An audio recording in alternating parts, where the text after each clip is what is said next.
الرحمن الرحیم بسم اللہ الرحمن الرحیم۔ اس وقت آپ مسجد حنانہ میں موجود ہیں۔ حنانہ کہتے ہیں لغت میں ایک اونٹنی کے بچے کو کہ جو اپنی ماں کو کھو چکا ہو اور بہت زیادہ رو رہا ہو، گریے سے حنانہ۔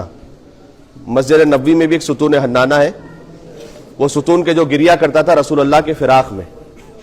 رسول اللہ ایک ستون سے ٹیک لگائے خطبہ دیتے تھے جب تک ممبر نہیں بنا تھا۔ پھر جب ممبر بن گیا تو رسول اللہ جب ممبر پہ خطبہ دیتے تھے تو اس ستون نے گریا کرنا شروع کیا کہ میں رسول اللہ کے جسم اتھر کے مس ہونے سے محروم ہو گیا، تو لہٰذا اس مقام کا نام ہوا ستون حنانہ۔ اسی طریقے سے یہ ہے مسجد حنانہ۔ اور مسجد حنانہ کی خاصیت یہ ہے کہ یہاں پر دو واقعات ایسے پیش آئیں کہ جب یہاں پر موجود ایک ستون اور دیوار نے گریا کیا ہے اہل بیت پر۔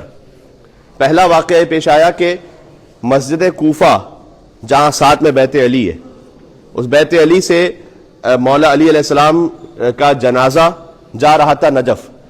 تو مولا علی علیہ السلام کی تدفین کی مختصر تفصیل یہ ہے کہ مخفیانہ دفن کیا گیا۔ مولا کی ابتدا میں کوفہ والے ساتھ میں تھے اس جنازے کے، پھر مولا نے وصیت کی تھی کہ جب کوفہ سے باہر نکل جاؤ تو سب سے کہنا کہ سب واپس چلے جائیں، فقط مخصوص اصحاب ساتھ میں رہیں، اور میرے جنازے کو ایک اونٹنی پر رکھ دینا، وہ اونٹنی چلتی جائے گی۔ کوفہ اور نجف آج بھی ایک فاصلہ ہے، ہم بائی بس جاتے ہیں، اس کا مطلب ہے کہ بہرحال ایک فاصلہ ہے۔ تو کوفہ میں مولا نے کہا کہ وہ اونٹنی چلتی جائے گی اور وہ اس کے پیچھے چلتے رہنا ساتھ میں۔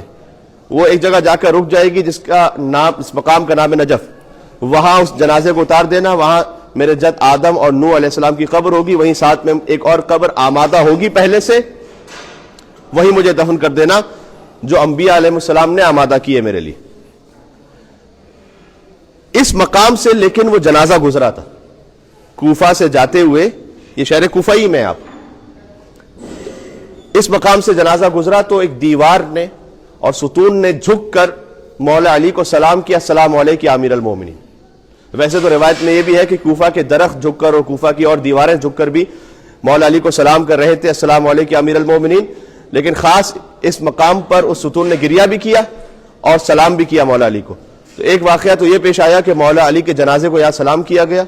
دوسرا واقعہ یہ پیش آیا کہ جب شہیدان کربلا کے سر کربلا سے لائے جا رہے تھے کوفہ، تو اب یہ واقعہ ہے اب کربلا سے کوفہ کا، کہ جب کربلا سے کوفہ یہ سر لائے جا رہے تھے اور لٹا ہوا قافلہ اس مقام سے گزرا۔ ہم جائیں گے جب مسجد کوفہ تو ساتھ میں بیت علی ہے، اور بیت علی کے ساتھ ہی وہ مقام بھی ہے جہاں ابن زیاد کا دربار تھا، تو یہاں سے یہ قریب ہی ہے، تو وہ قافلہ یہاں سے گزرا، تو اس مقام پر سر امام حسین علیہ السلام کو رکھا گیا، اور آپ اندر دیکھ سکتے ہیں کہ اس کی شبیہ بھی موجود ہے، ایک تصویر۔ ایک واقعہ بیان کیا جاتا ہے کہ عیسائی راہب آیا اور اس نے کہا کہ یہ سر مجھے کچھ دیر کے لیے دے دو تاکہ میں اس سر کی تصویر بنا دوں، اس کو کندہ کر دوں اپنے پتھر پر۔ اس واقعے کی شبیہ یہاں اندر آپ کو ذریعے میں نظر آئے گی، آپ دکھانا چاہیں تو دکھا سکتے ہیں تاکہ ہمارے ساتھ میں جو آن لائن دیکھنے والے ہیں وہ بھی دیکھ لیں۔ تو یہاں سر امام حسین علیہ السلام رکھا گیا اور وہ اس کی شبیہ بناتا رہا۔ اس مقام پر پھر جو درخت تھا یا ستون تھا اس نے پھر جھک کر امام حسین علیہ السلام کو سلام کیا، السلام علیک یا ابا عبداللہ، اس نے گریہ کیا۔ لہٰذا یہ غم کا مقام ہے، گریے کا مقام ہے۔ امام جعفر صادق علیہ السلام، اللہم صلی علی محمد وآل محمد، مولا کے نام پر ایک مل کے صلوات بھیجیے گا اور محمد اور آل محمد پر، اللہم صلی علی محمد وآل محمد۔ امام علیہ السلام جب مسجد کوفہ سے آتے تھے حرم امیر المومنین میں، تو کوفہ سے وہ آ رہے مولا علی کے حرم میں، تو 3 مقام ایسے تھے جہاں نجف میں وہ نماز پڑھتے تھے اس راستے میں۔ اس میں سے پہلا مقام یہ ہے، اور امام کے اصحاب نے، یا ایک روایت یہ کہ امام کے خود فرزند اسماعیل وہ ساتھ میں تھے امام کے، تو انہوں نے پوچھا کہ یا اس خاص مقام پر نماز پڑھنے کی کیا وجہ ہے؟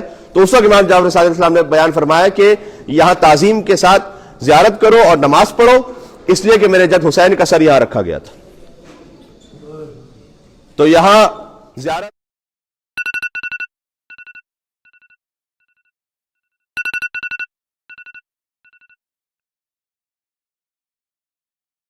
عبداللہ حسین علیہ السلام کی 2 رکعت نماز ہم پڑھیں گے. دوسرا مقام خود حرم امیر المومنین میں جا کر امام جعفر صادق علیہ السلام نماز پڑھتے تھے. وہ بھی ایک خاص مقام تھا جو اب پہلے اس پر ایک سفید گنبد بنا ہوا تھا حرم کی گزشتہ تعمیرات میں. اب وہ گنبد ختم ہو گیا ہے. وہ اگر ہو سکا تو آج جو آشنائی با حرم کا پروگرام ہے تو میں آپ کو بتلاؤں گا کہ امام جعفر صادق علیہ السلام کہاں نماز پڑھتے تھے. اور تیسرا مقام ہے وادی السلام میں مقام امام زمانہ علیہ السلام. وادی السلام کل ہم انشاءاللہ جائیں گے. تو وادی السلام میں جو مقام امام زمانہ علیہ السلام ہے جو وادی السلام کے اس وقت راستے سے تھوڑا سا آگے جا کر آتا ہے, وہاں بھی امام جعفر صادق علیہ السلام نماز پڑھتے. 3 مقام لکھے ہوئے تاریخ میں, ان میں سے ایک مقام یہ ہے. تو حجت خدا کے نماز پڑھنے کا مقام ہے, ان کا سر یہاں رکھا گیا اور شہیدان کربلا کے سر رکھے گئے. ایک روایت تو یہاں تک بھی ملتی ہے کہ بعض شہیدوں کے سر پھر یہیں دفن کر دیے گئے. ایک روایت چاہے ضعیف صحیح لیکن بہرحال ملتی ہے. امام حسین علیہ السلام کا سر کہاں دفن ہوا اس کے لیے بھی کم از کم 6 احتمال ہے کہ امام حسین علیہ السلام کا سر ہے کہاں. یہ بھی مظلومیت ہے اب عبداللہ حسین علیہ السلام ہے کہ سر حسین کے بارے میں, کیونکہ سر اور تن تو جدا ہو گئے تھے نا.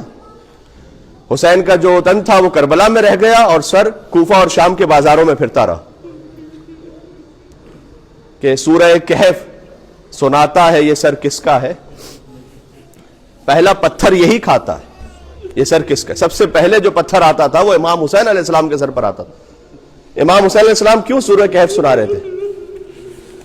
شام کے مصائب میں ایک کیفیت ہے, جو روایت ہے آپ جب مصائب کی مختلف روایات کو ترتیب سے جوڑتے ہیں تو سمجھ میں آتا ہے کہ واقعات کس طرح سے ہو رہے تھے.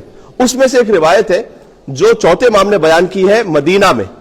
مدینہ میں امام نے کہا تھا نعمان بن منظر مدائنی سے کہ اے نعمان, ہم پر شام میں 7 طرح سے ایسے مصائب آئے تھے کہ یہ مصائب کے بعد باقی اس سے پہلے جو کچھ ہوا وہ مجھے اس سے بہت کم محسوس ہوتا تھا. اس سے پہلے کیا کچھ ہوا تھا؟ کربلا میں بابا کا لاشا پامال ہوا, خیمے جلائے گئے, تماچے لگے بچوں کو. لیکن کہا کہ 7 وہ منزلیں تھیں شام میں. اس میں سے ایک منزل امام نے بیان کی کہ یہ ظالم جب ہمیں شام میں لے کر پہنچے, ابھی کچھ دنوں پہلے میں شام میں تھا تو سارا منظر میرے ذہن میں آ رہا ہے, تو بی بی ام کلثوم نے کہا تھا کہ اے شیمر ہمیں وہاں سے لے جا جہاں پر کم مجمع ہو. تو اس لعین نے طنز کرتے ہوئے بی بی کو جواب دیا کہ اب تک اپنے آپ کو شہزادی سمجھ رکھا ہے, ہماری قیدی ہو, جہاں سے ہم چاہیں گے وہاں سے لے کر جائیں گے.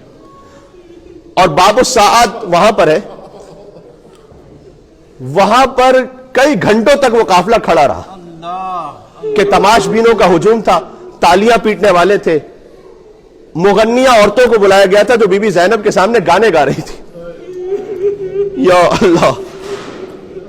اور پھر ان لعینوں نے یہ کام کیا, چونکہ بیویوں نے کہا تھا کہ اچھا کم از کم ایسا کر لے کہ سروں کو آگے رکھ تاکہ لوگوں کی نگاہ سروں پر پڑے, کٹے ہوئے سر ہے, اور وہ ہماری طرف نہ آئے. لیکن انہوں نے ایک ایک شہید کا سر ایک ایک بی بی کے ساتھ لا کر کھڑا کر دیا نوکے نیزہ پر. تو بی بی زینب کے ساتھ امام حسین کا سر تھا, بی بی ام کلثوم کے ساتھ ابو الفضل عباس علیہ السلام کا سر تھا, اور بیویوں کے ساتھ حضرت علی اکبر, حضرت قاسم کے سر تھے. اور اگر یہ روایت میں نے نہ دیکھی ہوتی تو صحیح نہیں تھا پھر اسے پڑھنا, اس لیے کہ میں کتاب سے دیکھ کے پڑھ رہا ہوں. یہ سروں کو اچھالتے تھے اور گراتے تھے, اور پھر اونٹوں کی ٹاپوں تلے رونتے تھے, اور پھر اٹھاتے تھے, اور پھر کھیلتے تھے. یا اللہ. یہ سر امام حسین کی مظلوم داستان ہے. تو اس لیے امام حسین علیہ السلام کا سر بالآخر پھر کہاں گیا؟ سب سے معتبر روایت تو وہی ہے کہ امام زین العابدین اس سر کو واپس لے کر آئے اور کربلا میں جس میں امام حسین کے ساتھ جوڑا امام نے سر, اور پھر وہیں پر دفن کیا.